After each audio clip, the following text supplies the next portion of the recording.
Hi, everyone. My name is Ana Martha Ayala, and I would like to welcome you to my YouTube channel. On this channel, I share with you the teachings of Nikola Stojanovic with the degree theory. And in this video, I wanted to talk about 3 points first, because I am going to be talking on how to find, where to find a boyfriend or a girlfriend.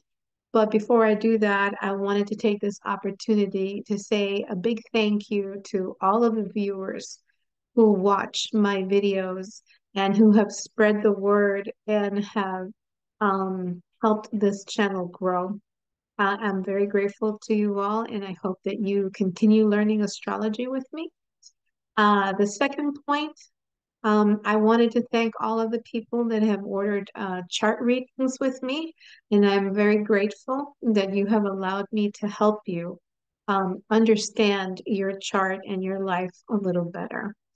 And thirdly, or third point, I wanted to wish all of you a Merry Christmas, Happy Hanukkah, Happy Kwanzaa, or any other holiday celebration that you have at this time, and also wish you a happy new year. May 2024 bring you lots of health and love and all of your heart's desires.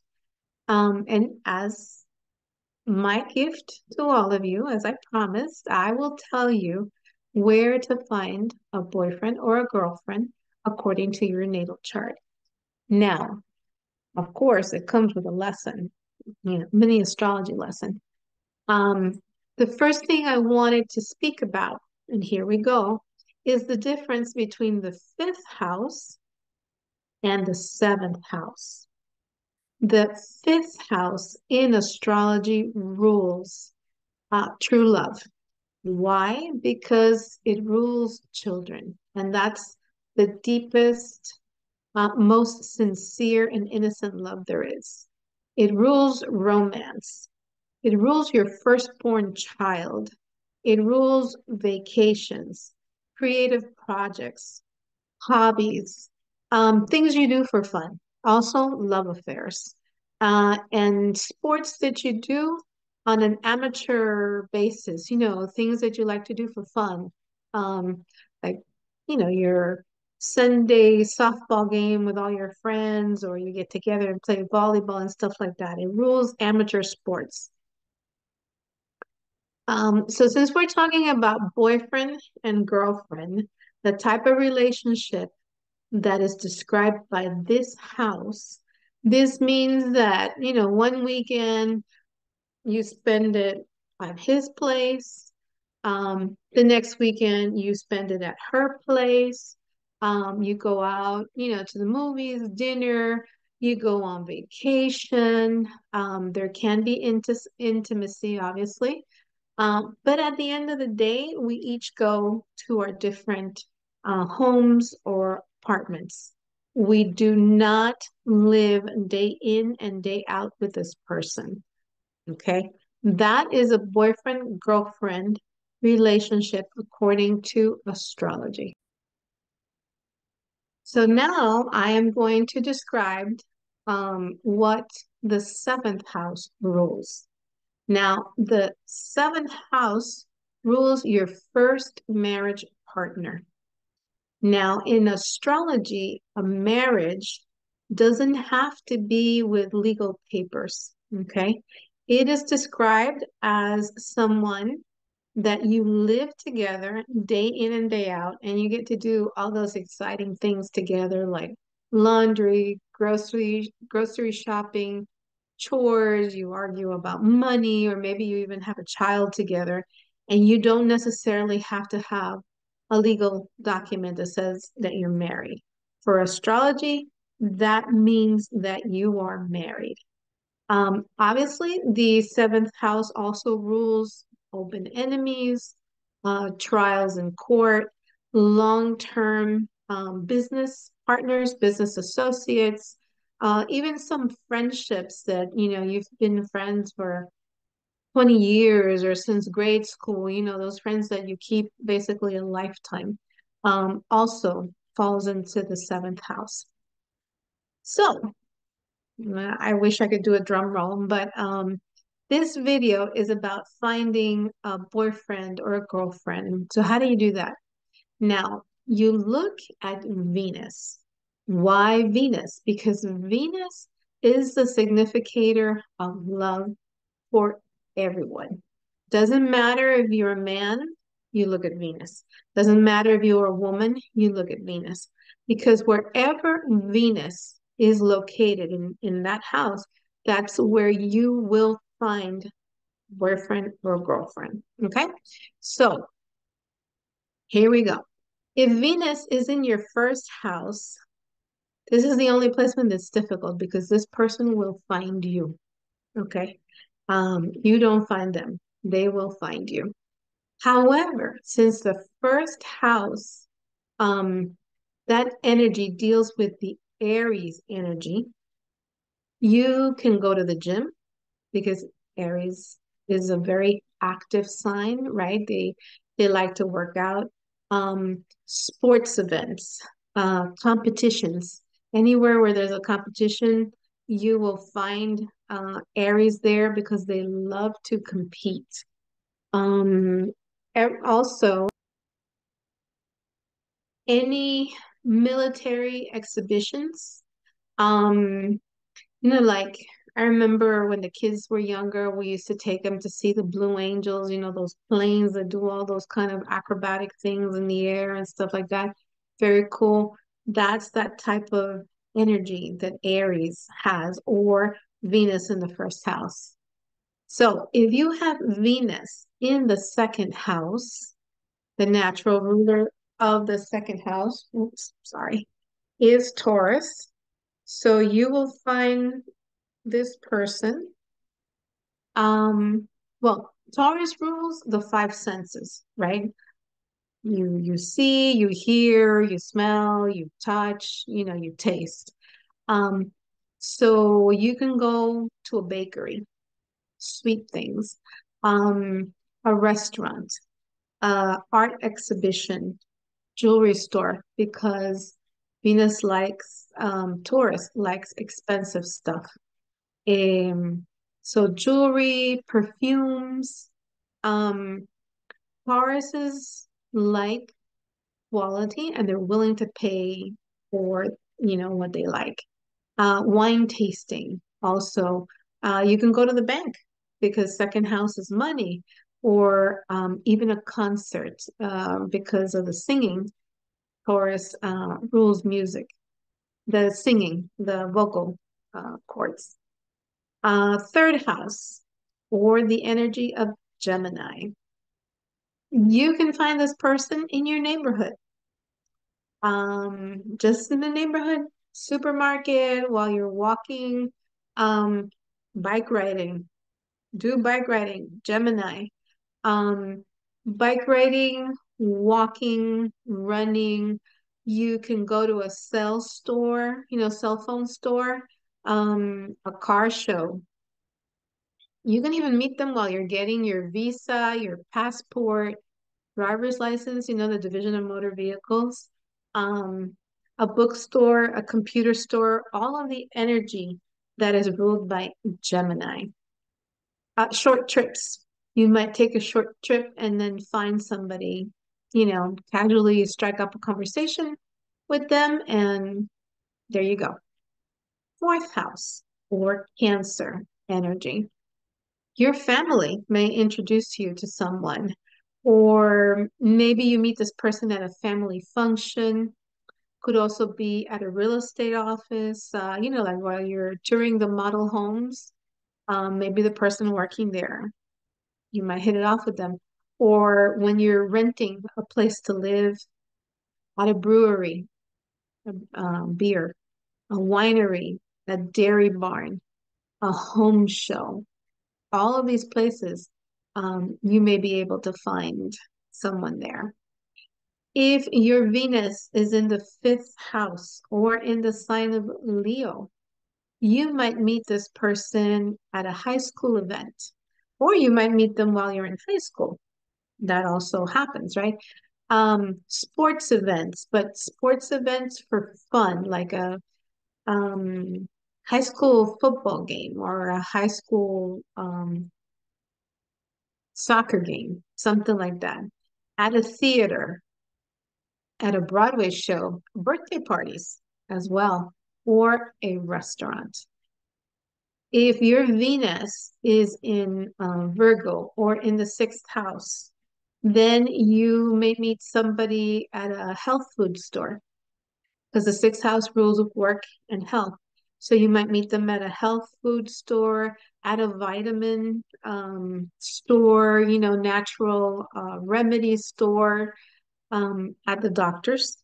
You have a doctor's appointment and you meet another patient there and you just hit it off. And obviously at work, you could be working and a coworker might end up being your boyfriend or your girlfriend.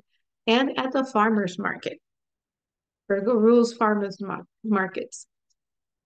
If you have Venus in the seventh house or Libra energy, you might meet at court, at an art show, at a fashion show.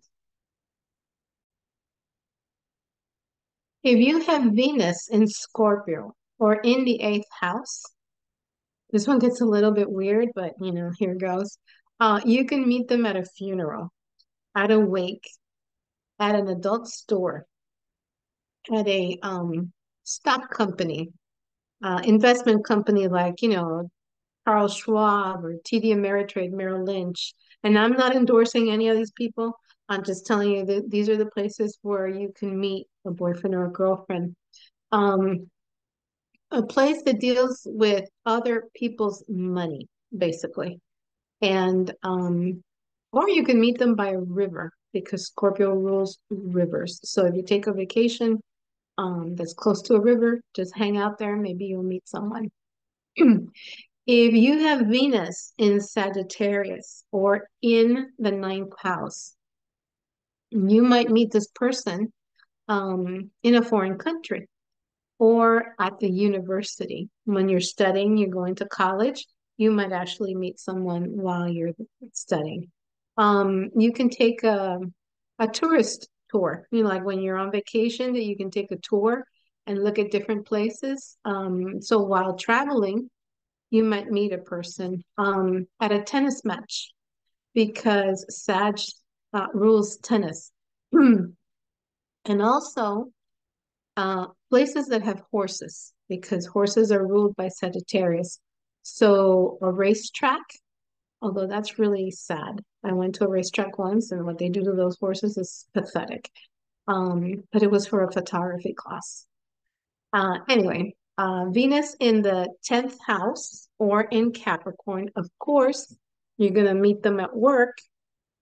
Capricorn rules government structures and also corporate structures. So you might meet them at a government building, um, or in where corporations are at, in a ski lodge while you're vacationing in the mountains, because those are ruled by Capricorn, at a sculpture gallery, or a place where you buy stones and wood.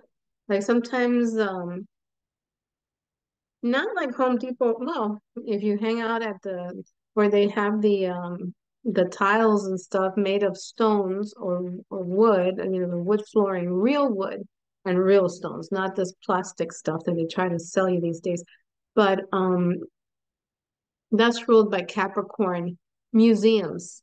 You could also meet this person as a museum because Capricorn rules history. And any furniture store that actually sells real wood stuff, right? Furniture made of wood. These are all the, most of the places. I can't think of anything else for Capricorn, but you get the idea. It's the energy of Capricorn and what it rules. So Aquarius, Venus in Aquarius or in the 11th house. Now, these are the people that can meet boyfriends or girlfriends online. These are the ones that are most successful because that's where the Venus energy is. But you can also meet them while you're hiking, because Aquarius rules high places. You can meet them at the airport, jumping with a parachute, though I don't recommend that. But maybe you can wait for some of your friends that are doing that, and then you meet somebody there. You can meet them at a basketball game because basketball is ruled by Aquarius, a technology show, a humanitarian event, or if you join a humanitarian organization or associations. And obviously, the online dating apps, but just be very careful because it's not as safe as people think. Or you can meet your next boyfriend or girlfriend because your friends introduced you to them, or they're in your group of friends, friends, and then you become something more. And then lastly, if you have Venus in Pisces or in the 12th house, then you might meet this person at a church, at a temple, in a monastery, at a yoga studio, a photography class, at a wedding. That's perfect. By the ocean, a vacation by the ocean in a faraway country, that is totally Pisces. Um, you can also meet them on an island. And it doesn't have to be that you go to the Caribbean or whatever. In a place where it's surrounded by water, there are places, some amusement parks and stuff like that they're surrounded by water, that an island, okay? Or you can meet them in isolated places. Just be careful, A However, with this Venus in Pisces, if you meet someone with a Venus in Pisces, this is also classic for people who have love affairs. So, no judgment here. I'm just saying they're either very spiritual, very, because Venus is exalted in Pisces, so it's that unconditional love. So these people can be like head over heels. You're the type of person that goes head over heels for someone, or you may have love affairs, which is, you know, it's up to you. So anyway, this is some of the places because obviously I can't think of everything that where you can meet someone, but you get the idea. You take this concept and you apply it to wherever your Venus is in your chart. And this is where you can attract a boyfriend or a girlfriend. So this is the energy of the fifth house. Thank you, as always, for watching. I hope that you have enjoyed this video as well as you learned, how to apply the concept. And I thank you for watching. Please subscribe to the channel and keep spreading the word. I really, really appreciate it. Thank you, thank you, thank you for all of your support, all of your comments. I really enjoy teaching the astrology and doing the videos. And I wanted to wish you all a very safe and happy 2024.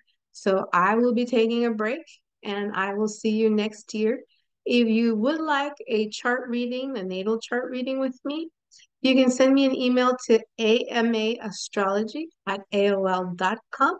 And all the best to you guys. Many blessings and wonderful things. I'll see you next year.